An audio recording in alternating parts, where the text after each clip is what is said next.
madaxweynaha jamhuuriyadda Soomaaliland mudane Axmed Maxamed Maxamuud Siilaanyo oo dalka dibadiisa ku maqan ayaa maanta nabadqab ku gaaray magaalada London ee xarunta dalka Britain halkaasi oo si diiran loogu soo dhaweeyay madaxweynaha iyo marwada koobaad Aamina Waris oo ay ugu horeyntiiba ku qaabileen soo dhaweynta madaxweynaha safiirka Soomaaliland ee UK Cali Aadan Cawaale ambassador Kaysar Cabdilaahi Maxamed taliyaha laanta socdaalka Maxamed Cali Yuusuf gudoomiyaha xisbiga kulmiye ee UK Xariir Xirsi Adar agaasimaha TV-ga qaranka qaaradda Yurub Cabdiraxmaan Maxamed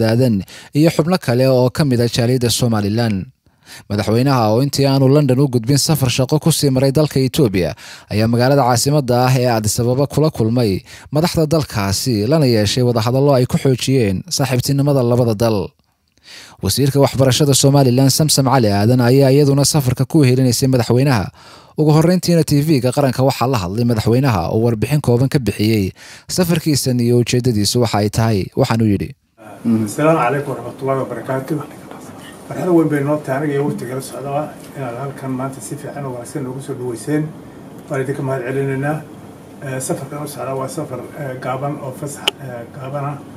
وأنا كان دوري إن شاء الله تعالى إنه العيد كل قاطر تذكر سوالان وحان وبدنا قابنا فسحة وحان صوم على ذلك إثيوبيا وسيف عنه وقصر دويي waxaan ka wada hadlay danaha dalka labada dal baan ka wada hadlay iyagana si wacan ayaan soo afkarnay marka muddana aan joogana insha Allah taala fursad baan u doonaa bulshada reer Soomaaliland ku sugan dalka UK in la ciido aragtina u yeelano insha Allah taala marka aad iyo aad baan ku mahadcelinayaa soo dhaweynta fiican halka nagu si kastaba ahaatee madaxweynaha ayaa safarkiisani ku soo beegmay waqti lagu jiro bisha Ramadaan ee barakaysan iyadoo la filayo inuu madaxweynuhu la ciidi doono jaaliyadda Soomaaliland ee UK Ismaan Maxamuud Jaamac telefishinka qaranka Soomaaliland London